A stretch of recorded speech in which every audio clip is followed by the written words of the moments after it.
Muy buenos días, hermoso estar con ustedes después de tanto tiempo.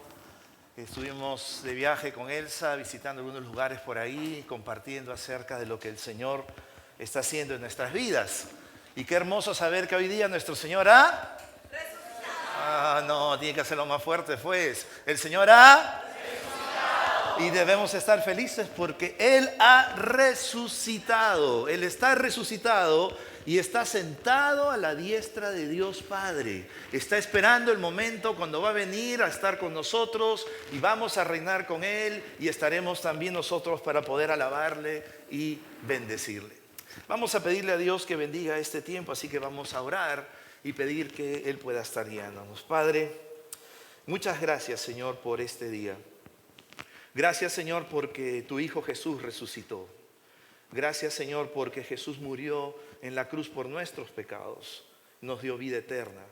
Y Padre, en esa promesa y en esa esperanza, Señor, descansamos, sabiendo que en algún momento nosotros también resucitaremos y estaremos, Señor, reinando juntamente con Él. Padre, ayúdanos a vivir cada día así, con esa esperanza viva en nosotros, Padre, de que estaremos contigo reinando. Te pido, Señor, que bendigas este tiempo con tu palabra, que puedas, Señor, hablar a nuestras vidas y hacernos comprender, Señor, la importancia de ser cristianos, que estemos siempre a expectativas de poder mostrar que Jesús ha resucitado y que perdona pecados. Gracias en el nombre de Cristo Jesús. Amén. Jesucristo resucitó, el perdón de pecados vino, el comienzo de la iglesia, la morada del Espíritu Santo en nuestro ser comenzó a ser una realidad. Jesús había prometido a sus discípulos acerca de esta promesa del Espíritu Santo. Y la respuesta para nosotros en cuanto a lo que da confianza, lo que da esperanza, es que Jesús ha resucitado. Cada domingo debemos vivir así. Es verdad que esta semana estamos celebrando Semana Santa y estamos pasando un tiempo de reflexión, de poder entender y ver qué es lo que Jesús hizo y cómo Él sufrió y cómo estuvo con sus discípulos, murió en la cruz y resucitó y está sentado a la diestra de Dios Padre. La resurrección de Jesús es el evento central de nuestra fe. La resurrección de Jesús también es el hecho central de la historia redentora de Jesús. La resurrección de Jesús es la piedra angular de la fe cristiana. Si nosotros en algún momento negamos que Jesús no ha resucitado, entonces tenemos problemas, porque nuestros pecados no son perdonados. Pero Jesús resucitó. Y esta mañana, como ven, estoy resaltando y resaltando que Él ha resucitado, porque ese es el centro del cristianismo. Es el centro de lo que nosotros debemos vivir cada día y cada instante y en cada momento de nuestras vidas. Dice 1 Corintios 15, 20 y 21, mas ahora Cristo ha resucitado de los muertos, primicias de los que durmieron es hecho, porque por cuanto la muerte entró por un hombre, también por un hombre la resurrección de los muertos. Porque así como en Adán todos mueren, también en Cristo todos seremos vivificados. La resurrección es el acontecimiento más grandioso en la historia del mundo. Su resurrección significa para nosotros el crecimiento de nuestra fe. Si Él no hubiera resucitado, no habría salvación. Si Él no hubiera resucitado, no había esperanza, porque Él resucitó. Si Cristo no resucitó, entonces ninguna de la redención que Él había hecho se hubiera logrado, porque Él no hubiera sido capaz de poder hacerlo, pero Él resucitó. Dice Pablo, y si Cristo no resucitó, vuestra fe es vana, aún estáis en vuestros pecados. Ahora, sabemos y tenemos muy en claro como hijos de Dios que Él ha resucitado. Como les dije, les iba a hablar acerca de la resurrección y a enfatizar mucho esto, porque es verdad, es el centro de nuestra vida. Pero cuando vamos a Marcos, en el capítulo ahí que hemos leído, capítulo 16, versículos del 1 al 8, vamos a encontrar 3 episodios en este párrafo que nos van a ayudar a poder entender con claridad qué es lo que vivieron estas personas que vieron al Señor resucitado. Y la primera parte del mensaje de esta mañana es una entrega incondicional. Leamos lo que dicen los 3 primeros versículos. Cuando pasó el día de reposo, María Magdalena, María la madre de Jacob y Salomé compraron especies aromáticas para ir a ungirle. Y muy de mañana, el primer día de la semana, vinieron al sepulcro y ha salido el sol, pero decían entre sí, ¿quién nos removerá la piedra de la entrada del sepulcro? En este episodio encontramos a las Marías. ¿Quiénes eran las Marías? Eran ellas que estaban siempre sirviendo al Señor. También estaba Marta. Eran mujeres separadas por Jesús para que puedan servirles. Estas mujeres siempre estaban dispuestas a poder estar al servicio de Dios. ¿Y cuál fue la actitud de ellas? Estaban yendo al sepulcro para ungirle. ¿Qué significaba esto? En esos tiempos, cuando una persona moría, los fariseos ponían una ley que la persona, para estar asegurada de que estaba bien muerta, tenía que pasar 3 días. Si pasaba un día, era como que pasaban 2 días y no era por Jesús, era por cualquier otro ser, alguien que moría, un familiar. Y recién en el 3er día se podía corroborar de que había muerto, ¿no? Afirmar que había muerto. Y en este caso, las mujeres estaban preparándose para ir al sepulcro para ungirlo. ¿Por qué? Porque iba a oler mal, al igual que Lázaro. Ahora, interesante es ver que estas mujeres no estaban yendo al sepulcro porque habían creído que Jesús había resucitado. Y ojo con esto, ¿ah? Porque ellas en ningún momento fueron a ver a un Jesús resucitado. Ellas fueron, a ver a un Jesús que había muerto y que querían ungirle, porque era tal el amor que le habían tenido a Jesús. Era tal la situación que ellas tenían para con Jesús, que su amor incondicional les llevaba a poder por lo menos mostrar un poco más de amor y lealtad y acercamiento a Jesús a través de ungir el cuerpo. Y sabemos nosotros que estas especies aromáticas no eran baratas, eran caras. Pero ellas tomaron esto y se fueron para allá con la actitud de ungir a Jesús que había muerto, no porque había resucitado. Y es curioso que la Biblia nos dice que los apóstoles estaban ¿dónde? Escondidos, con miedo. ¿Por qué? ¿Porque Jesús había resucitado? No, porque Jesús había muerto. Y como había muerto, toda esperanza sociopolítica, toda esperanza religiosa había caído para ellos, porque su Salvador, su Mesías, había muerto. Los apóstoles estaban escondidos. Los romanos habían condenado a Jesús de una manera terrible, la peor de las muertes, la peor de las condenaciones que podía existir en ese tiempo. Y los fariseos, los escribas, los saduceos, que eran aquellos que estaban siempre luchando contra Jesús, ellos sí estaban seguros que Jesús había resucitado. ¿Recuerdan lo que Jesús les dijo? En 3 días levantaré este templo. Y estaba refiriéndose a su cuerpo, a la resurrección. Y ellos sí estaban seguros de esto. Pero estas mujeres llegaron a tomar tal devoción por Jesús que fueron capaces de ir a ungirle, aún como dice Mateo, estaba ya oscuro. Aún como dice Juan, era ya el amanecer. Aún como dice Lucas, era muy de mañana. O sea, era un momento muy peligroso. La tumba había sido sellada. La tumba había sido puesta con el sello romano, que si alguien se acercaba o se atrevía a mover ese sello, podría morir.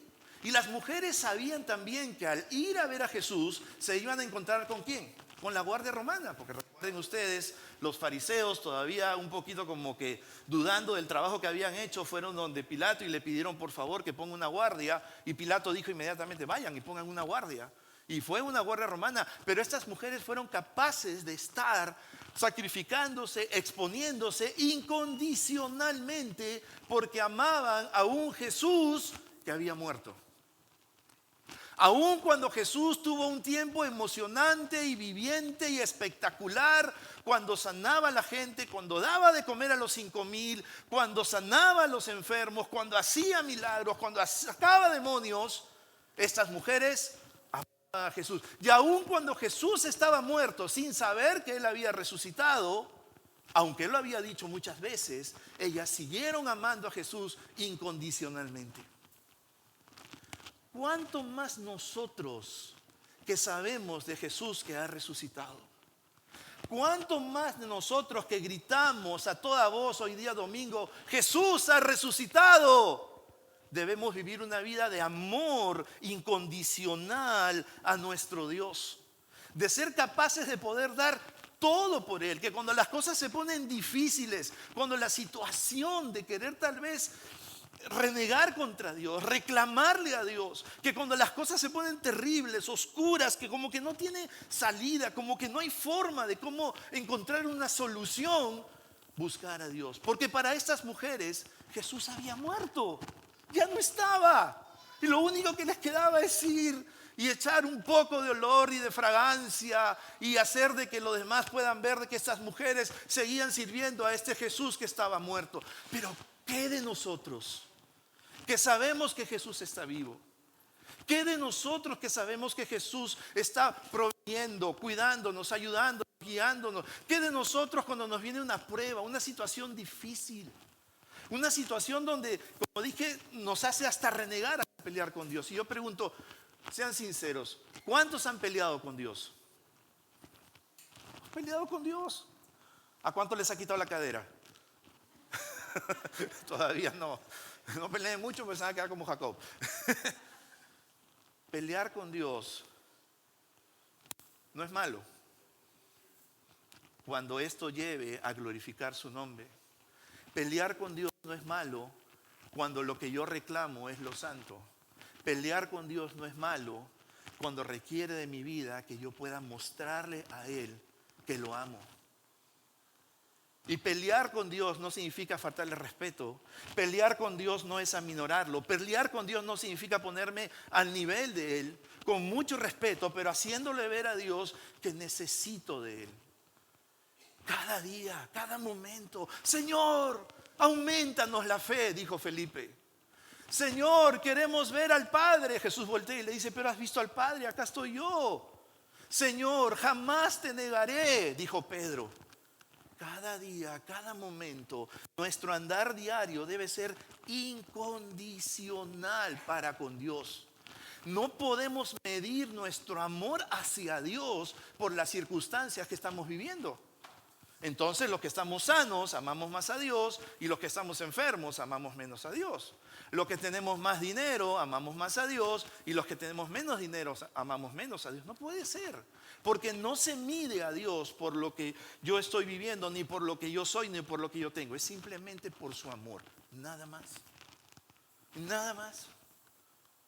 No sé qué estás viviendo, no sé qué prueba Dios está enviándote, no sé qué situación estás tú enfrentando hoy en día, pero quiero decirte en esta mañana que ese Jesús que ha resucitado, que está vivo, que está allí a la diestra de Dios Padre, es consciente y sabe todo lo que tú estás viviendo y no te va a abandonar. Tú solamente sigue amándole incondicionalmente. No le ames porque le tienes miedo, no le ames porque piensas que te va a castigar, no le ames porque quieres algo de él. Ámale porque eres un pecador, ámale porque necesitas de él, ámale porque él es tu Dios y está dispuesto a estar contigo a pesar de la situación que estés viviendo. Nuestro amor debe ser incondicional. Nuestro amor debe llevarnos a morir a nosotros mismos. Dice Corintios capítulo 2 versículo 5-15, y por todos murió para que los que viven ya no vivan para sí, sino para aquel que murió y resucitó por ellos. ¿Cuánto estás viviendo para Dios? ¿Cuánto estamos viviendo para Él? Es muy fácil con todo lo que nos rodea en este mundo, trabajo, estudios, problemas, enfermedades, los hijos, la familia, la suegra, el suegro, qué sé yo, muchas cosas que nos llevan a pensar tal vez, ¿cómo puedo yo amar a Dios en medio de toda esta situación difícil? Tienes que estar enfocado en el Jesús resucitado, en que Él resucitó y que está sentado a la diestra de Dios Padre y que cargó nuestros pecados y que llevó todo delante de Dios como el Cordero perfecto para que ya no vivamos para nosotros, sino vivamos para Él. ¿Y qué significa entonces que yo viva para Él y que no viva para mí? Pues el hecho de negarme a mí mismo, el hecho de poder ver la situación de un hermano en la iglesia que tal vez tiene una necesidad. Es hermoso para mí ver en el WhatsApp de la iglesia, ¿no? Cuando uno de nosotros pone ahí, necesito oración por tal cosa, una lista de gente ahí, sí, estamos orando por ti, no te preocupes. Y no solamente es la situación de que estoy orando por ti, sino que hay como una una supervisión, ¿no? Y bueno, ¿y cómo fue? ¿Qué pasó? ¿Respondió Dios? ¿No respondió? Sí, Dios respondió, Dios libró esto, Dios hizo. Y algunos, amén, qué bueno, sigamos adelante. Pasa el tiempo, vienen anuncios en el WhatsApp y de repente otra persona pone, mira, ¿sabes qué? Necesito oración por esto. Y otra así, y así, y así. Y así es como debemos vivir. Vivir una vida incondicional con Dios que se debe reflejar no solamente en mi amor a Dios, sino en mi amor por mi hermano. En mi amor por aquel que está creciendo como tal vez un joven nuevo con una señorita en un matrimonio. Guiarlos. No, es que ya se casaron. No, es que ya están en esa etapa de sus vidas. Ellos saben cómo van a andar. No, hay que guiarlos. Hay que ayudarlos. Hay que estar con ellos en las buenas, en las malas. Aunque pareciera difícil y en algún momento podemos pensar, pero ¿por qué se casaron? ¿Pero por qué lo hicieron? No era el tiempo. No, Dios lo permitió y tenemos que seguir ayudándole porque nuestro amor debe ser incondicional. Estas mujeres tuvieron un amor incondicional por Jesús, aún ellas sabiendo de que Jesús no había resucitado. Nuestro amor condicional por Dios debe reflejarse en nuestras acciones y nuestras palabras. Nuestro amor incondicional por Dios debe mostrar lo que dice Corintios: y por todos murió para los que viven, ya no vivan para sí, sino para aquel que murió y resucitó por ellos. Es bonito la Semana Santa. Es un tiempo muy bueno, todos reflexionan, todos están pensando en lo que Jesús hizo. Algunos como que se acercan más a Dios, otros como que comienzan a arreglar algunas cuentas con Dios. Pero no solamente debe ser en ese tiempo, debe ser en tu andar diario. Porque como dije la otra vez, no debemos vivir una vida de religión, sino de relación con Dios. Una vida de relación con Dios. Una vida que debe mostrar, como dije, un amor incondicional. Esas mujeres fueron al sepulcro y vieron esto, y leemos ahora lo que dicen los siguientes versículos.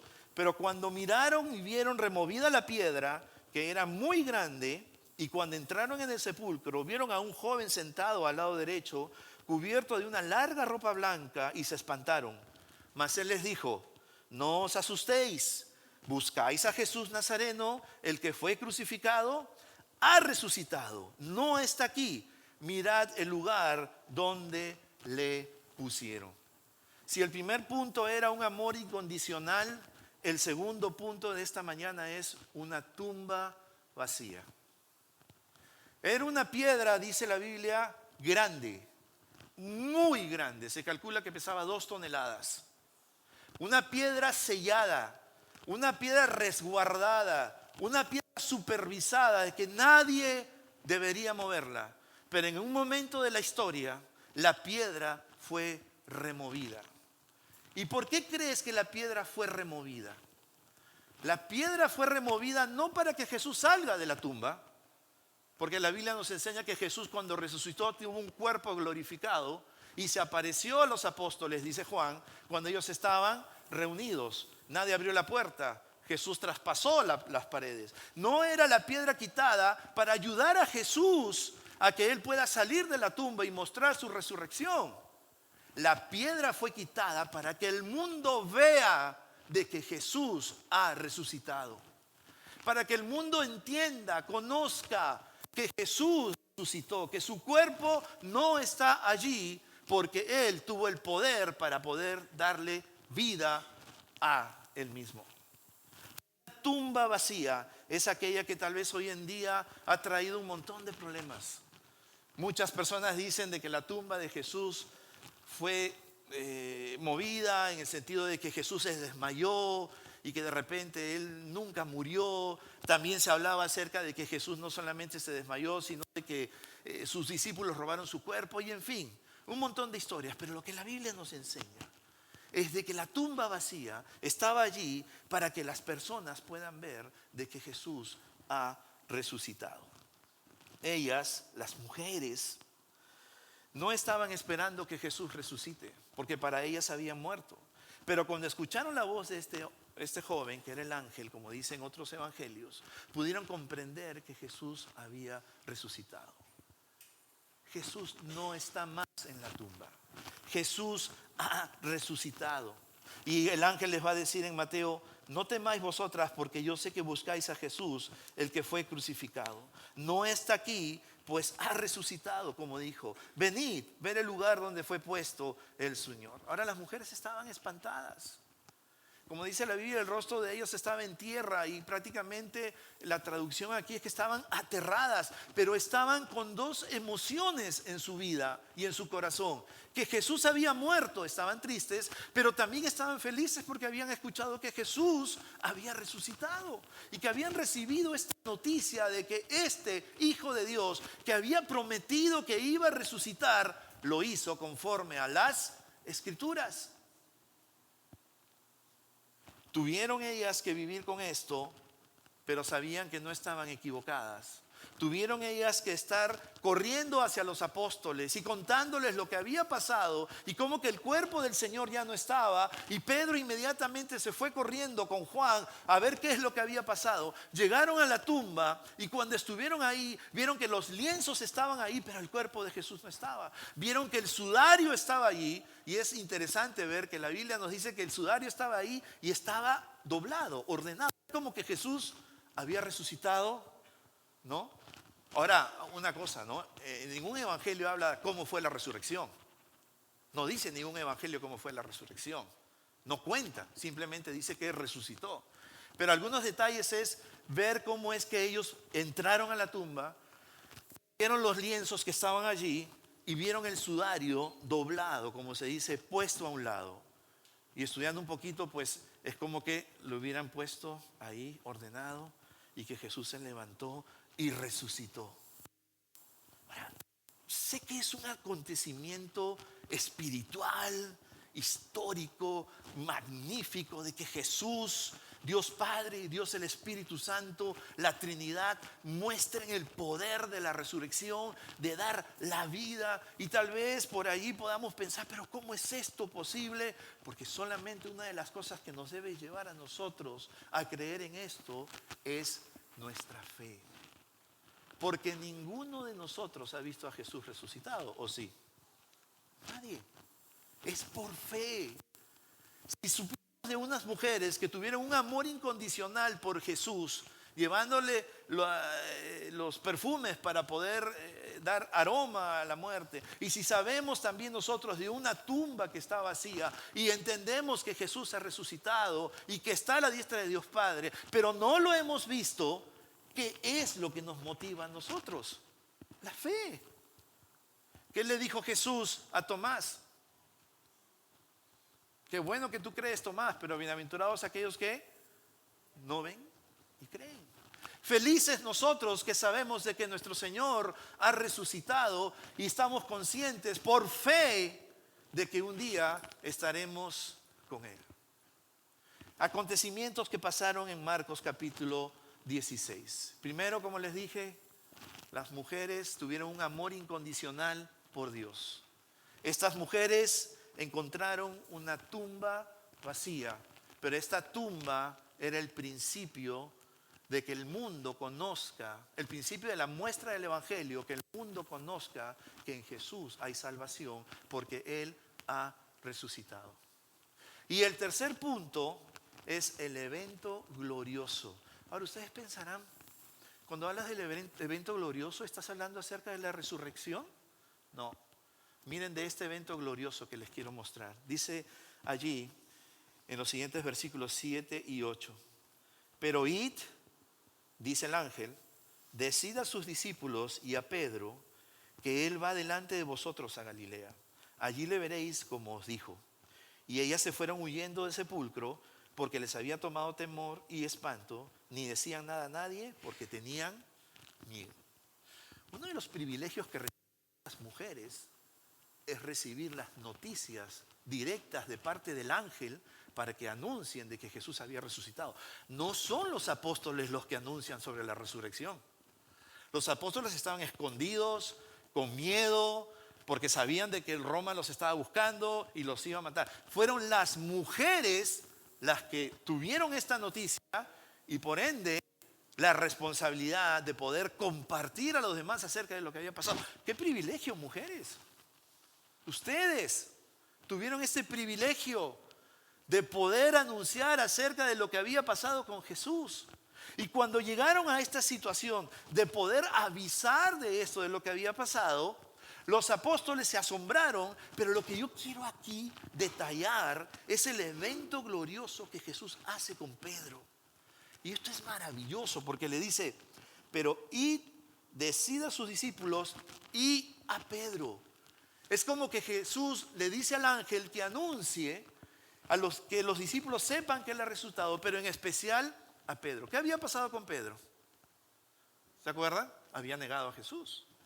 ¿Cuántas veces? 3. Hasta antes que cante, ¿cuántas veces el gallo? 2. Eran 3 por 2. ¿Ok? Porque Jesús, ¿qué le dijo? Pedro, ¿qué le dijo a Jesús? Tú eres el Cristo, el Hijo de Dios. Yo jamás te voy a negar. ¿Y qué le dice Jesús? No, Pedro. Has de saber que antes que cante el gallo 2 veces, ya me has negado 3 veces. Y pasó. Y dice la Biblia que Pedro lloraba amargamente por lo que había hecho. Ahora, imaginémonos a un Pedro escondido, con miedo. Y sabemos por referencias que Pedro tenía una personalidad muy fuerte, era colérico. ¿Cuántos son coléricos aquí? ¿Cuántos son coléricos? Levanten la mano, pues, yo soy colérico. Levanten. Y por naturaleza, los coléricos somos llorones, ¿o no? Sí, somos llorones. Sí, algunos lloramos porque nos molestan las cosas. O a eso me digo, lloramos pero como machos, lloramos, ¿no? Y así era Pedro, ¿no? Él lloró amargamente, dice la Biblia, porque había negado a Jesús. Él dijo que jamás lo había hecho. Pedro, ustedes saben, ya conocen, él era el bravo, ¿no? Cualquier cosa, acá estoy. ¿Quién le cortó la oreja al siervo cuando fueron a capturar a Jesús? Fue Pedro, ¿no? ¿Y qué hizo Pedro? ¿No? ¿Qué hizo Jesús? No, Pedro, no es así, ¿no? ¿Y quién fue el que dijo, jamás te voy a negar, tú eres el Cristo, el Hijo de Dios? ¿Quién fue el que dijo, no vayas a Jerusalén? No vayas a Jerusalén, no vayas, que te van a matar, ¿para qué vas a ir? ¿Y qué es lo que Jesús le dice? Apártate de mí, Satanás. No, y no imagino un Pedro como que, espérate, ¿no? Y en un momento le dice esto. Y lo que Jesús está haciendo aquí, mostrando este evento glorioso, porque va a restituir la vida de Pedro. Porque después que Pedro había negado a Jesús 3 veces y prácticamente él puesto en un lado, sin ya saber nada más de la vida, el ángel le dice a las mujeres, díganle a los discípulos que nos vamos a ver en Galilea, donde fue el primer lugar donde se vieron, ahí se conocieron, porque ahí les voy a dar instrucciones, sobre todo a Pedro. Sobre todo a Pedro. Yo me imagino a un Pedro escuchando todo esto, y aunque las mujeres habían tenido una reacción compleja pero comprensible, porque estaban sus emociones entre estoy contenta porque Jesús resucitó, pero estoy triste porque murió, pero espérate, resucitó. Ellas se fueron a dar esta noticia. Me imagino a un Pedro escuchando esto y atendiendo a lo que ellas dijeron y diciendo, Jesús me ama a pesar de lo que hice. Porque más adelante en otro de los evangelios, en Juan, Jesús tiene un encuentro con Pedro y le dice, Pedro, apacienta mis ovejas. ¿Cuántas veces se los dice? 3 veces. ¿Cuántas veces le negó? 3 veces. 3 veces cometió errores. 3 veces Jesús lo amó.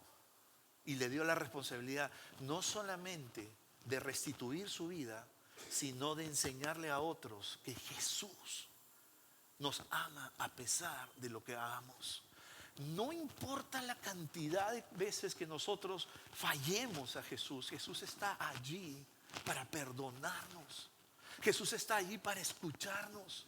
Jesús está allí para hacer en nuestra vida un evento glorioso donde Él sea glorificado y mostrado como ese Dios que no solamente murió por nuestros pecados y resucitó, sino que nos ama y que está día a día con nosotros diciéndonos, te amo.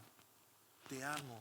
Pero Dios, me está pasando esto. Te amo. Pero Cristo, esto me está sucediendo. No te preocupes, yo tengo todo bajo control. Te lo puedo decir con mi propia vida. Que cuando las cosas son oscuras y las cosas vienen con tal dificultad que no sabes qué hacer, confía en Jesús. Confía en Él. Ahora, obvio, no te dejes con los brazos cruzados, ¿no? Acciona tu fe. Búscale, ora, muévete. Pero entiende, Jesús está allí para hacer con nosotros y tener un evento glorioso. Porque Dios, Jesús, es el Dios de la segunda oportunidad. Porque Jesús es el Dios que está allí para escuchar nuestras oraciones. Porque Jesús es aquel que nos va a dar siempre la guía para que nosotros podamos acercarnos al Padre. Así que, queridos, si tú tienes a Jesús como el Salvador de tu vida y creíste en Él, Él resucitó. Amén. Él resucitó. Y tenemos que amarlo incondicionalmente. Y tenemos que saber que esa tumba que está vacía no es para entristecernos, sino más bien para alegrarnos, porque Jesús no está ahí. Está sentado en la diestra de Dios Padre, está esperando que el mundo conozca de Él, y es nuestra responsabilidad que si esa piedra fue movida por un ángel de un sitio a otro para mostrar a la gente de que Jesús resucitó y que necesitan creer en Él, necesitamos accionar nuestra fe. Necesitamos mostrar a nuestros vecinos, a nuestros familiares, a nuestros amigos, a los más cercanos a nosotros, que Jesús ha resucitado y que perdona nuestros pecados. Y si tienes a Jesús en tu vida, recuerda, Él quiere tener contigo un evento glorioso. Quiere manifestar en tu vida una situación que lleva a que tú puedas confiar en Él y saber que todo lo que te ocurre, que todo lo que te pasa, está bajo la cosmovisión de Dios. Está bajo el plan de Dios. Así que de repente te pasó algo extraño que no esperabas, está en el plan de Dios. ¿Por qué Dios los permite? Yo no lo sé. Dios te lo va a mostrar a ti. Porque Dios va a actuar con cada persona de una manera diferente e individual. Pero una cosa sí te aseguro, Él te va a dar la salida. En algunos casos, más rápido, en otros casos, más lento, pero Él sabe. Porque cuando Dios está callado es porque está trabajando. No te preocupes, Dios está trabajando. Lo único que nos queda es creer. Creer por nuestra fe. ¿Cuánto crees de Jesús? Tal vez todo este tiempo has asistido acá a IDC con nosotros, como familia, y todavía no tienes este encuentro con Jesús. Esta mañana es una mañana hermosa de resurrección, como todos los domingos que lo celebramos y lo cerramos en broche de oro con la cena. Pero ¿cuánto es que tú conoces de Jesús? ¿Es Jesús tu Salvador? ¿Es Jesús aquel a que tú amas incondicionalmente? ¿Es Jesús aquel que tú puedas decir, la tumba está vacía, pero Él está en mi corazón? ¿Es Jesús aquel que está haciendo una obra extraordinaria en tu vida cada día? Yo te invito a que puedas saber de este Jesús, arrepentirte de tus pecados y creer en Él. Y nosotros vivir una vida que le amemos a Él cada día. Vamos a orar. Padre, te doy gracias, Señor, por la resurrección de tu Hijo. Gracias, Señor, por que sabemos de que Él está sentado a la diestra de Dios Padre. Sabemos, Señor, de estas mujeres que te amaron de una manera incondicional, que aún más cuando se enteraron que habías resucitado, el corazón de ellas y sus emociones, Señor, crecieron más porque sabían que su Mesías estaba vivo. Gracias, Señor, por esa tumba vacía, porque es una muestra de tu poder, de tu autoridad, de la salvación, de la resurrección. Gracias, Dios, por ese evento extraordinario en esas palabras que le dijiste al ángel para que le diga a Pedro y a los discípulos, y sobre todo a Pedro: espérame, Pedro, ahí estaré. Porque tú amaste a Pedro, aún, Señor, sabiendo de que él iba a fallar, aún conociendo, Señor, de sus errores, tú estuviste con él. Te pido que estés con nosotros cada día y cada momento, porque necesitamos de ti, Señor. Usa nuestras vidas siempre para tu honra y para tu gloria. En Jesús. Amén.